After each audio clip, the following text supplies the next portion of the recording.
Sputnik, satelit pertama buatan manusia, diluncurkan pada tanggal 4 Oktober 1957. Sejak saat itu hingga saat ini, sudah ribuan satelit diluncurkan ke luar angkasa. Sekitar 9.000 satelit telah diluncurkan. Dari jumlah tersebut, sebagian di antaranya, yaitu sekitar 5.000 satelit, masih berada di orbitnya. Meskipun di antara satelit tersebut banyak yang sudah mati. Saat ini, jumlah satelit yang masih aktif beroperasi sekitar 2.218 dan masih terus bertambah. Orang-orang yang tidak percaya adanya satelit menggunakan berbagai cara untuk menyangkal keberadaan satelit. Mereka mengajukan berbagai pertanyaan tentang satelit. Sebenarnya, ini adalah sikap ilmiah yang bagus. Dalam ilmu pengetahuan, dibutuhkan sikap skeptis, tidak mudah mempercayai sesuatu. Ilmu pengetahuan berlandaskan pada pembuktian. Tetapi, sikap skeptis orang-orang penganut bumi datar dan golongannya, yaitu kaum anti-vaksin, penyangkal pemanasan global, dan yang sejenisnya, bukan skeptis yang ilmiah. Lebih tepatnya adalah ignorance. Sikap skeptis yang ilmiah adalah menuntut pembuktian. Ketika sudah ada pembuktian, maka mau menerima hal tersebut. Tetapi, sikap ignorance, meskipun ditunjukkan bukti sebanyak apapun dan sevalid apapun, tetap tidak akan diterima jika bertentangan dengan keyakinan awalnya dan mencari-cari dalih untuk tetap menyangkalnya. Kaum Flat Earth menanyakan, jika ada ribuan satelit di luar angkasa, mengapa tidak saling bertabrakan? Dari animasi satelit yang mengorbit bumi, terlihat luar angkasa penuh sesak, sangat padat oleh satelit, satu sama lain sangat berdekatan. Mengapa mereka tidak bertabrakan? Inilah kesalahan dalam membaca ilustrasi. Jika melihat ilustrasi ini, memang terlihat seolah-olah penuh sesak, padahal sebenarnya tidak. Mengapa? Karena gambar ini tidak berdasarkan skala.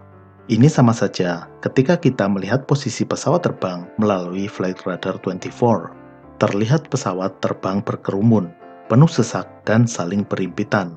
Mengapa tidak bertabrakan? Hal ini karena gambar tersebut juga tidak berdasar skala. Demikian juga pada aplikasi Grab atau Gojek. Terlihat mobil dan motor transportasi online saling berimpitan, bahkan bertumpuk-tumpuk. Kenyataan di dunia nyata tidak seperti itu, karena gambarnya tanpa skala. Mari kita lihat ilustrasi satelit ini. Jika dibandingkan dengan bumi, gambar satelit sebesar ini. Jika benar-benar sebesar ini, mungkin ukuran satelit ini sebesar Pulau Bali atau Pulau Madura. Padahal ukuran satelit rata-rata hanya seukuran mobil, bahkan banyak yang lebih kecil. Artinya, dalam ilustrasi ini, ukuran satelit lebih besar 35.000 kali lipat dari ukuran sebenarnya. Mengapa tidak dibuat ilustrasi sesuai dengan skala? Jelas tidak akan kelihatan. Sekarang, kita lihat gambarannya secara real. Tadi, sudah disebutkan bahwa jumlah satelit sekitar 5.000 buah.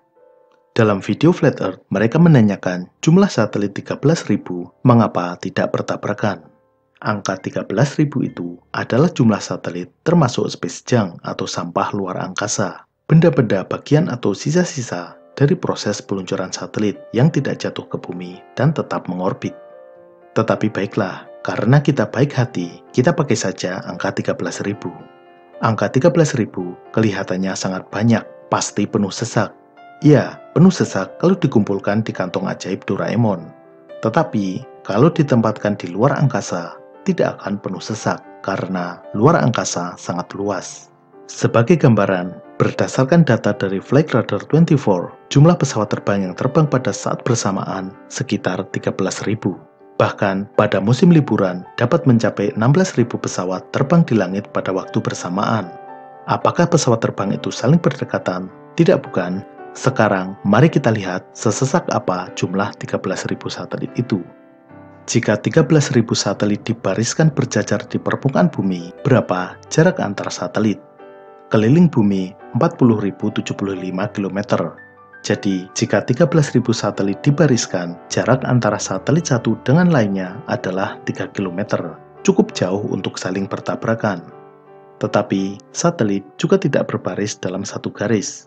Jadi, kita bicara luas. Jika disebar merata di permukaan bumi yang luasnya 510 juta kilometer persegi, maka jarak satelit satu dengan lainnya adalah 198 km. Sangat jauh. Mungkinkah bertabrakan? Mungkin saja, kalau lintasan orbitnya saling bersilangan. Suatu saat mungkin bertabrakan. Tetapi ingat, ketinggian satelit berbeda-beda. Sebagai contoh, sesama satelit orbit rendah. Stasiun luar angkasa ISS mengorbit pada ketinggian 400 km dengan orbit polar. Teleskop Hubble mengorbit sejajar dengan garis khatulistiwa pada ketinggian 540 km. Kedua orbit satelit ini memang sering bersilangan. Apakah bertabrakan? Tidak, meskipun jika dilihat dari bumi berada pada titik yang sama, tetapi berbeda ketinggian dengan selisih 140 km. Jadi, jarak terdekat antara ISS dengan Hubble adalah 140 km, lebih jauh dari jarak Jakarta-Bandung. Sehingga, probabilitas atau kemungkinan ISS dan Hubble bertabrakan sama besarnya dengan kemungkinan terjadinya peristiwa bus Transjakarta dari Harmoni ke Kalideres tiba-tiba menabrak angkot di Bandung yang sedang berjalan dari Kebun Kelapa ke Cicahem. Kemungkinannya 0, tidak akan terjadi. Sekarang, mari kita lihat sebenarnya seberapa padat satelit di luar angkasa. Orbit paling padat adalah low Earth orbit atau orbit rendah. Sekitar 63% dari jumlah satelit berada di orbit ini. Kita pakai lagi angka 13.000. 63%-nya berarti 8.190. Karena orbit satelit adalah ruang 3 dimensi, maka kita pakai volume. Berapa volume yang tersedia pada orbit rendah? Orbit rendah adalah orbit di bawah 2000 km dari permukaan bumi. Satelit paling rendah bisa berada di ketinggian 200 km, namun umurnya tidak akan berlangsung lama karena masih ada partikel udara yang menghambat dan mengurangi kecepatannya hingga akhirnya jatuh.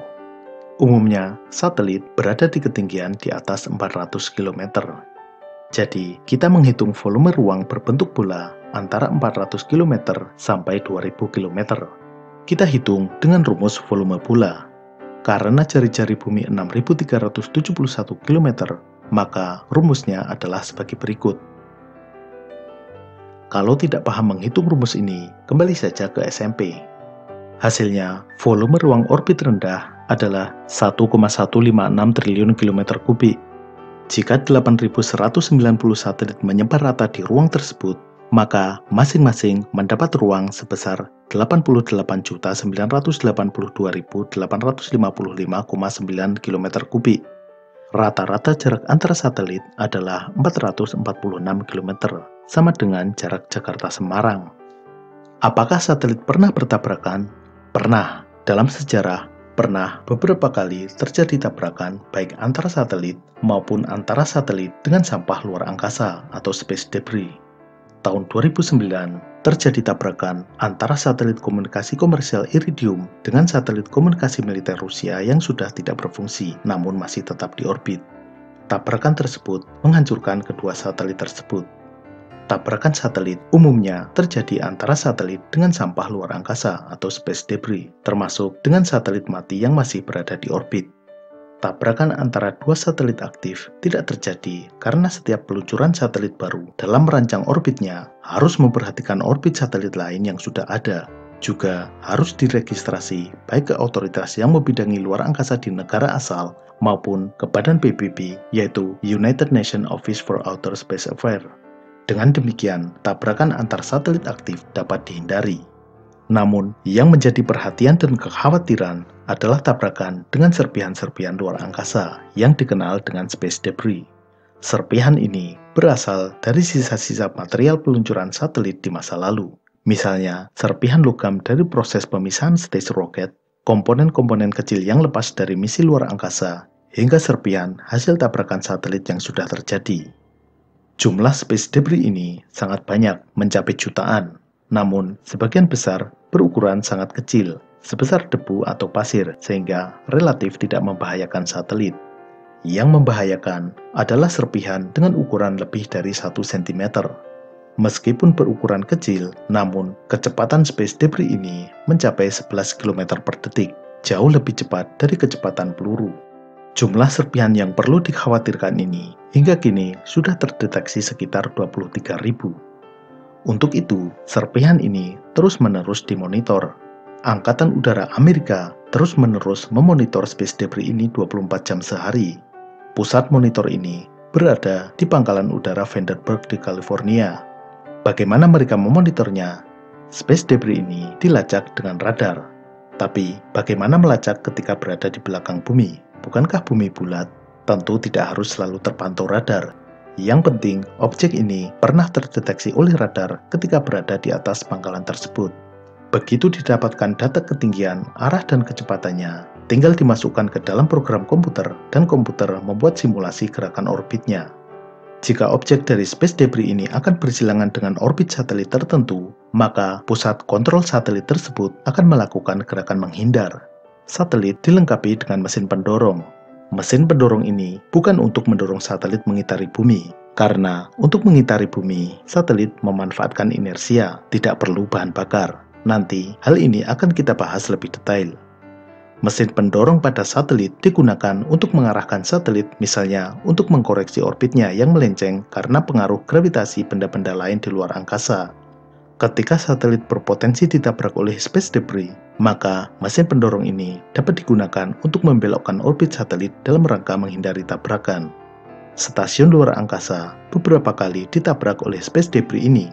Untungnya, ukurannya masih cukup kecil, masih bisa ditahan oleh lapisan pelindung di bagian luar. Namun, space debris yang berukuran lebih besar dari bola baseball jika menabrak akan membuat kerusakan yang parah, bahkan bisa menghancurkan stasiun luar angkasa. Stasiun luar angkasa ISS pernah hampir ditabrak oleh serpihan luar angkasa yang cukup besar. Salah satu space debris yang dimonitor, lintasannya akan berpapasan dengan lintasan orbit ISS. Maka, astronot di dalam ISS diperintahkan untuk masuk kapsul Soyuz dan bersiap.